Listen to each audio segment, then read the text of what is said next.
In the news this week, free speech protections in the government's online safety bill appear wholly inadequate, a respected think tank has warned. MPs clash over demand for abortion to become a human right. And the Christian Institute expresses its delight that a major gap in abuse of trust legislation has finally been closed.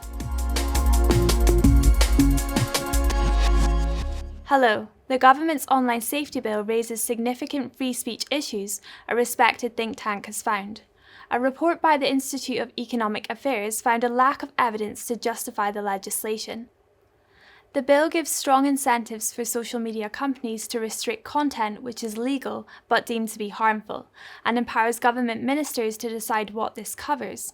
But the think tank warned this gives the Secretary of State for Culture and watchdog Ofcom unprecedented powers to define and limit speech, with limited parliamentary or judicial oversight. The report's co-author, Matthew Lesh, called the bill a recipe for automated over-removal of speech on an industrial scale to ensure compliance and placate the most easily offended. Pro-abortion MPs are demanding the UK enshrine the right to an abortion in law. It comes in response to last week's move by the US Supreme Court to protect the unborn by overturning the 1973 Roe v. Wade ruling. Deputy Prime Minister Dominic Raab was asked if he would accept an amendment to regard abortion as a human right.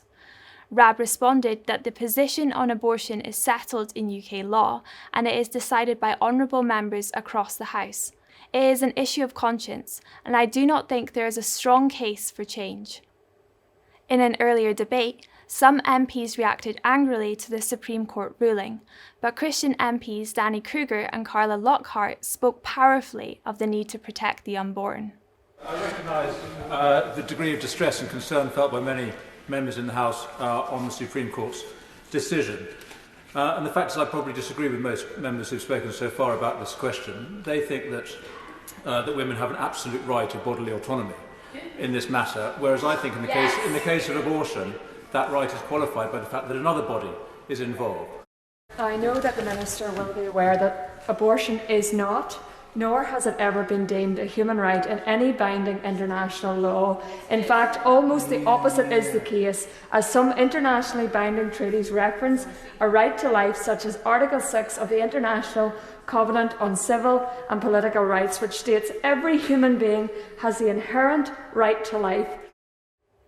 The Church of England adamantly rejects legalising assisted suicide. The Secretary-General of its General Synod has said, William Nye made the comments ahead of the next Synod meeting, where it will debate a motion on the importance of upholding the sanctity of life. Nye outlined the Church of England's consistent stance, which begins with the principles of affirming life and caring for the vulnerable. A change in the law would undermine the intrinsic value of every human life. And finally, it is now against the law in England and Wales for sports coaches and religious leaders to engage in sexual activity with 16 and 17-year-olds in their care.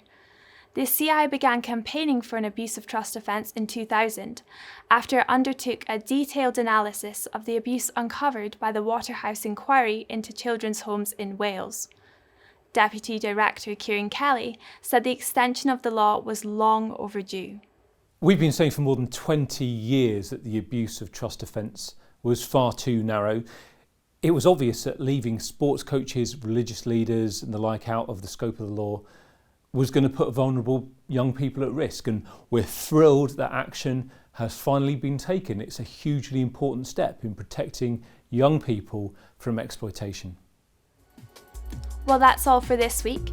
For regular updates and information on all of our stories, plus much more, visit our website at christian.org.uk. Until next time, goodbye.